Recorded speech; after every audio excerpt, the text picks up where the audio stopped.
Olá, seja muito bem-vindo. E a partir de agora, você fica por dentro das informações do Brasil e do mundo. E a gente começa essa edição com um alerta para os pais. A partir do dia 2 de maio, o Ministério da Saúde inicia uma campanha de vacinação contra o sarampo em crianças de 6 meses a menores de 5 anos. A expectativa é imunizar 95% do público infantil. Em 2021, a cobertura nacional da primeira dose da vacina tríplice viral era de 71% e da segunda de apenas 50%. O esperado para este ano, de acordo com o Ministério da Saúde, é alcançar quase que a totalidade do público infantil. O imunizante protege contra o sarampo, a rubéola e a cachumba. Em 2016, o Brasil recebeu a certificação da eliminação do sarampo pela Organização Pan-Americana da Saúde, a OPAS. Mas em 2018, o vírus foi reintroduzido no país, ocasionando um novo surto, com 9.325 casos. No período de 2018 a 2021, foram confirmados 39.342 casos de sarampo, com 40 óbitos pela doença. Esse ano, a Secretaria de Estado de Saúde de São Paulo confirmou 2 casos de sarampo, sendo um registrado na capital paulista e outro na cidade de Cubatão. O sarampo é uma doença infecciosa, transmissível e extremamente contagiosa, que pode levar a complicações e óbitos. Os principais sintomas são febre acompanhada de tosse, irritação dos olhos, nariz escorrendo ou entupido e mal-estar intenso. As principais complicações em crianças são pneumonia, infecções de ouvido e inflamação no cérebro. De acordo com a Sociedade Brasileira de Imunologia, as crianças precisam tomar 2 doses da tríplice viral, com intervalos de pelo menos 1 mês entre elas. O mesmo é recomendado para os adultos. E além das crianças de 6 meses a 5 anos, outros grupos também podem ser vacinados contra a influenza e o sarampo. São eles gestantes, indígenas, funcionários do sistema prisional, caminhoneiros, trabalhadores portuários, professores, pessoas com deficiência ou comorbidades e forças de segurança e salvamento. Olha, e ainda falando de vacinação, o Unicef faz um alerta. 1 a cada 4 crianças da América Latina e do Caribe não tem o calendário de vacinas completo e, por isso, elas estão vulneráveis a doenças perigosas. O Unicef apontou em um comunicado que em apenas 5 anos, o calendário completo de vacinação de difteria, tétano e coqueluche caíram de 90% em 2014 para 76% em 2020. Isto significa que 1 em cada 4 crianças na América Latina não receberam o esquema completo de vacinação de rotina que as protegeria de diversas enfermidades. O fundo ressaltou que a situação deixa milhões de crianças e adolescentes expostos a doenças graves, ou até mesmo à morte, quando poderia ser evitado. O Unicef estima que a queda de cobertura em 14 pontos percentuais nos últimos 5 anos afeta quase 2,5 milhões de crianças que não receberam as 3 doses da vacina contra difteria, tétano e coqueluche. Deste total, 1,5 milhão não receberam nem mesmo a primeira dose. A diminuição da cobertura de vacinação já havia começado antes mesmo da pandemia de Covid-19. Mas, de acordo com a entidade, a situação se agravou com a suspensão de serviços básicos de saúde por causa do coronavírus e o medo de se contagiar ao procurar um centro médico. E falando agora de economia, o Brasil é o 4º país que mais implantou energia solar em 2021. A informação foi apresentada em um mapeamento feito pelo Portal Solar. O forte ritmo de crescimento da implantação de projetos de energia solar no Brasil garantiu ao país a 4ª colocação no ranking mundial de nações que mais acrescentaram capacidade da fonte fotovoltaica na matriz elétrica no ano passado. Segundo o levantamento, o Brasil adicionou em 2021 aproximadamente 5,7 gigawatts de capacidade, a partir de usinas de geração solar, considerando tanto sistemas de geração própria em residências e empresas, como grandes empreendimentos conectados ao Sistema Interligado Nacional. No ranking, o país ficou atrás da China, dos Estados Unidos e da Índia. Em relação à capacidade total de geração solar dos países, o Brasil subiu 1 posição no ranking global para a 13ª colocação. Segundo a Absolar, o país encerrou o ano passado com mais de 13,6 gigawatts de potência operacional da fonte solar. A associação informou ainda que a fonte solar já trouxe ao Brasil mais de 78 bilhões e meio de reais em novos investimentos. Somente os projetos de grande porte exigiram desembolsos de mais de 26 bilhões de reais desde 2012. Já a mini e microgeração fotovoltaica consumiram até agora mais de 52 bilhões de reais. Dessa forma, o setor afirma ter gerado mais de 450 mil empregos desde 2012 e evitado a emissão de quase 21 milhões de toneladas de gás carbônico. E a compra do Twitter pelo bilionário Elon Musk ainda repercute no mundo todo, inclusive aqui no Brasil. O deputado Orlando Silva, que é relator do projeto das fake news na Câmara, acredita que a mudança pode ter impacto em outras redes sociais. Os governistas comemoraram o anúncio de que Musk adquiriu o Twitter e que também poderá adotar regras mais flexíveis nas redes. Porém, com as eleições em outubro, a compra terá que aguardar para ser efetivada. Para o relator do projeto das fake news na Câmara, deputado federal Orlando Silva, o anúncio é relevante e está deixando todos na expectativa de que as possíveis mudanças sirvam de exemplo e impactem no funcionamento das outras redes. Elon Musk é conhecido por seus polêmicos tweets na rede e, segundo o deputado, ele pode liderar a revisão política. Silva brincou, inclusive, que é como se um torcedor de time de futebol saísse da arquibancada e passasse a condição de técnico da equipe. E mesmo com os preços em alta, a busca por viagens disparou nos últimos meses. E os destinos nacionais estão entre os roteiros preferidos dos turistas. Pandemia é coisa do passado, pelo menos para a Associação Brasileira das Agências de Viagens. O movimento já atingiu 80% do nível antes da pandemia. A compra por pacotes nacionais tem tido a preferência do consumidor, 70% contra 30% das viagens internacionais. Primeiro que você tem ainda o dólar não tão convidativo, né? Ao mesmo tempo, nós tivemos aí uma correção das tarifas, né, de aéreos, principalmente atrelada à alta de combustíveis e inflação, né? Então, nesse começo, o brasileiro ainda está preferindo viajar dentro do Brasil. Dentro de Mato Grosso do Sul, os destinos mais procurados continuam sendo Pantanal e Bonito. Fora do estado, o Nordeste tem a preferência. Apesar do aumento no preço da passagem aérea, é possível achar um pacote para Maceió por R$ 1.300, aéreo mais hotel por 5 noites. O presidente da Associação Brasileira das Agências de Viagens explica qual é a vantagem de comprar um pacote em vez de negociar em separado a hospedagem e o voo. Quando o cliente compra separado e acontece algum imprevisto no voo, né, automaticamente o hotel não é responsável por essa alteração.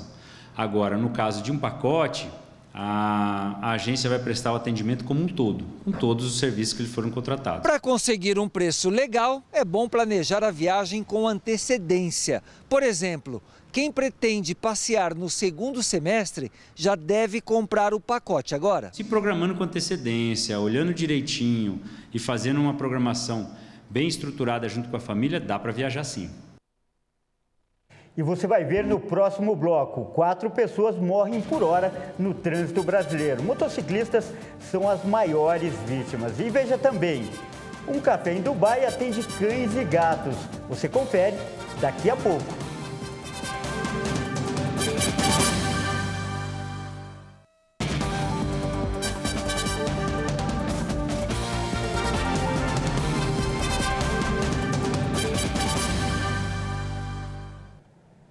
E 4 pessoas morrem por hora no trânsito brasileiro. E os motociclistas são as principais vítimas. Os dados são do DataSUS, do Ministério da Saúde.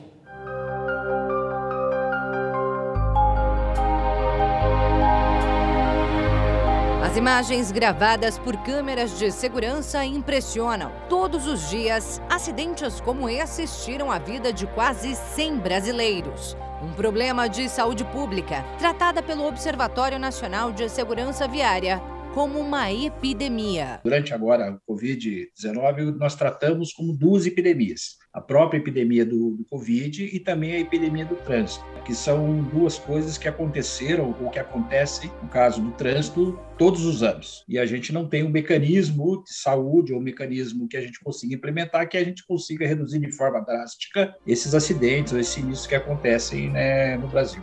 Segundo divulgação do IPEA, o Instituto de Pesquisa Econômica Aplicada, o Brasil está em 5º lugar entre os países com mais mortes provocadas pela violência nas ruas e estradas. Por isso, os acidentes de trânsito estão entre as causas que mais tiram anos de vida dos brasileiros, apesar do número de vítimas ter caído nos últimos anos. Entre 2011 e 2020, a redução foi de 30%, mas ainda está a alguns passos de bater a meta de corte de 50%, estipulada pela Organização Mundial da Saúde e a Organização das Nações Unidas. Houveram diversas ações no Brasil, mas não foi o suficiente para chegar nos 50%. Chegamos a 30%, 35% como uma média histórica desses 10 anos, né, que houve essa ação da OMS, da ONU. Agora, nós temos mais 10 anos para tentar nova redução, 50% em cima dos números que fecharam a primeira década. As principais vítimas da violência no trânsito no país são os motociclistas entre 19 e 35 anos do sexo masculino. Fato que estaria diretamente relacionado ao aumento da quantidade de motocicletas no país nos últimos anos, especialmente para os serviços de entrega. O nosso comércio, vamos falar assim, ele virou todo online na sua maioria. Então, houve um incremento de necessidade que esses veículos, as motocicletas principalmente, fossem para a rua. Nós tivemos um incremento muito grande de motociclistas. Nem todos estão bem preparados como a gente gostaria que fosse. Então, o que acontece? Eles estão mais sujeitos a serem vítimas dos acidentes de trânsito que estão acontecendo. Em 2006, o Brasil contabilizava 27 milhões de carros e 9 milhões de motos em sua frota. E em 2020, esses números saltaram para 58 milhões de veículos de passeio e 28 milhões de motocicletas. Ou seja, enquanto a frota de carros dobrou, a de motos triplicou. E, em paralelo, cresceram os óbitos desses condutores. Enquanto em 1996 foram registradas 725 mortes de motociclistas, em 2020, mais de 11.500 morreram no país e passaram a corresponder a 36% do total de vítimas do trânsito. Um número 18 vezes maior do que nos anos 90, quando essas mortes representavam apenas 2% do todo. Entre os ocupantes de carro, naquela década, eles eram 10% das vítimas fatais e agora são 20%. Já o número de pedestres mortos caiu bastante, passando de quase 13 mil em 96 para 5 mil em 2020.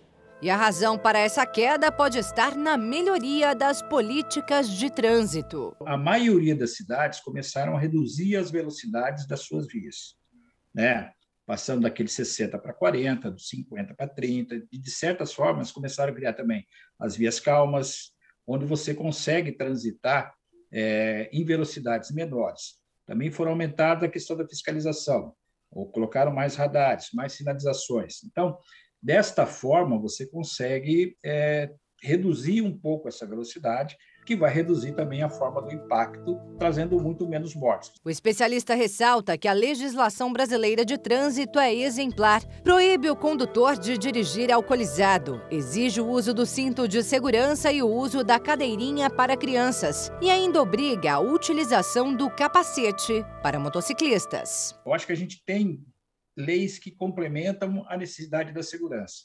E isso nós temos que valorizar. O que não acontece é que muitas das pessoas, quando fazem a formação para tirar a carteira de habilitação, não levam em consideração essas regras que estão colocadas. É por isso que as estatísticas da violência no trânsito ainda são assustadoras. 90% dos acidentes são causados por imprudência, ou seja, fatores humanos, enquanto os outros 10% se dividem entre problemas mecânicos dos veículos e de infraestrutura das vias. Portanto, a redução das tragédias, segundo o vice-presidente do Observatório Nacional de Segurança Viária, está diretamente ligada à educação e à mudança de comportamento. O primeiro momento é o seguinte, vamos dizer para as crianças ou para as pessoas que estão se formando, é a educação, para que ele tenha cidadania e entenda o espaço que ele vai ocupar e a responsabilidade que ele tem. Agora, aquele que já está no trânsito, como é que você muda o comportamento dessa pessoa? Isso a gente tem que todos os dias falarmos, né, para as pessoas, para os condutores, da responsabilidade que eles têm. Para isso, segundo ele, também é necessário o aumento da fiscalização. Isso vai trazer uma mudança de comportamento, que é o que a gente busca, né? Com essa fiscalização presente e vista pelas pessoas, você começa a mudar o seu comportamento para reduzir a sua velocidade e prestar mais atenção na via e na segurança que você tem.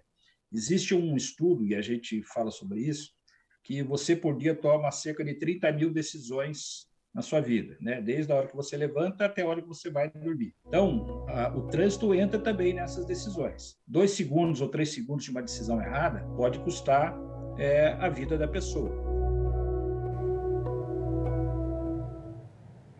E um projeto em Campo Grande, no Mato Grosso do Sul, tem mudado a vida de crianças portadoras de deformidades ortopédicas. O tratamento é de graça e oferece a oportunidade de meninos e meninas resgatarem a qualidade de vida. As botinhas nos pés são para corrigir o pé torto congênito. Meu pai, com 8 anos de vida, ele teve esse problema. A gente não sabe o motivo na época, o tratamento era muito difícil, né? Acho que nem tinha tratamento na época, né? E a gente teve mais 3 casos na família de primo da gente que nasceu assim também. E agora o Joaquim vai ter um futuro diferente. Se Deus quiser.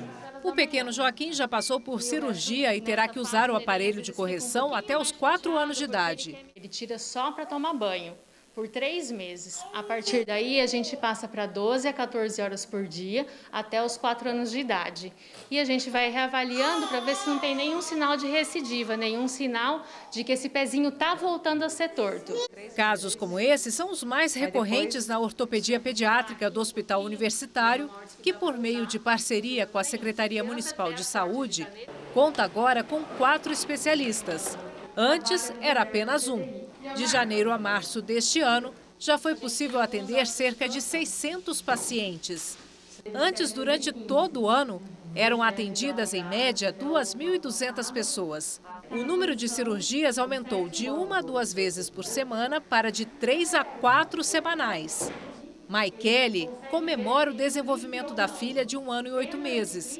Aurora nasceu com uma deformidade no quadril e desde os 3 dias de vida passou a usar um suspensório como esse. No começo a gente leva um susto, assim, né, de ver ele tão pequenininho, com aquele cinto preso, tudinho, né?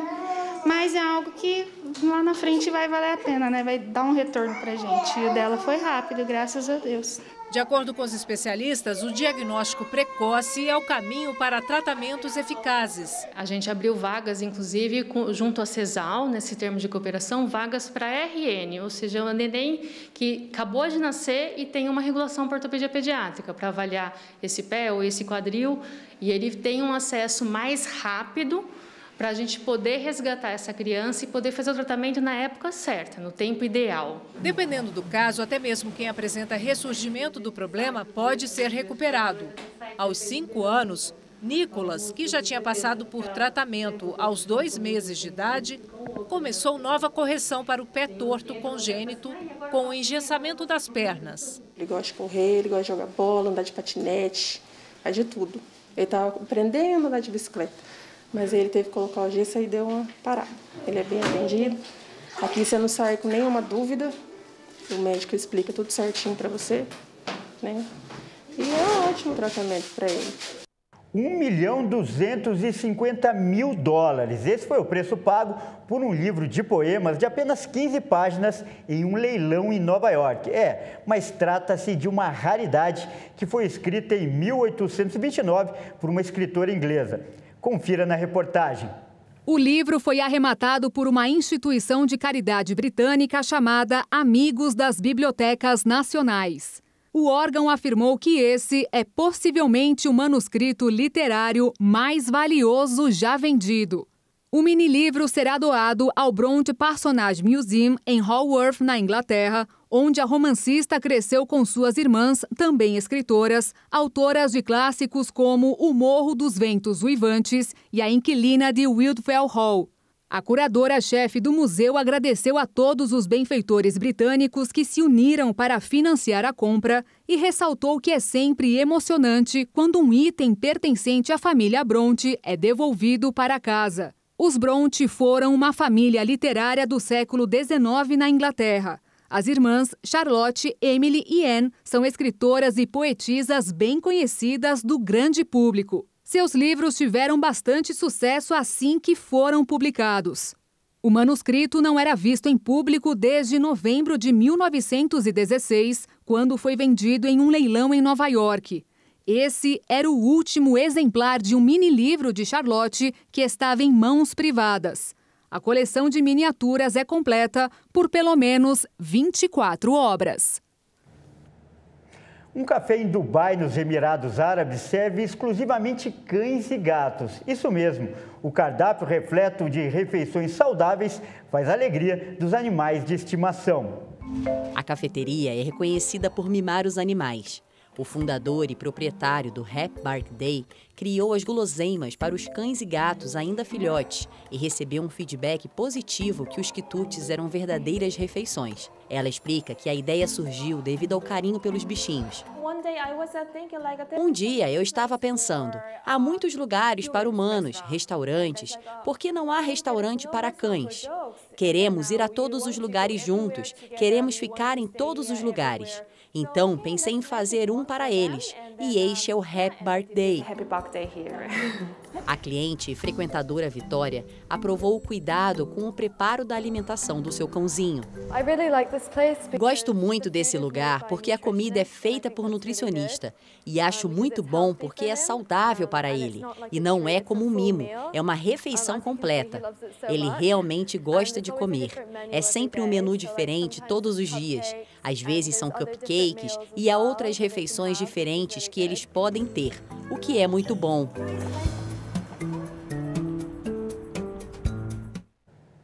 E essa edição fica por aqui, mas no YouTube você pode rever as nossas reportagens. Até mais!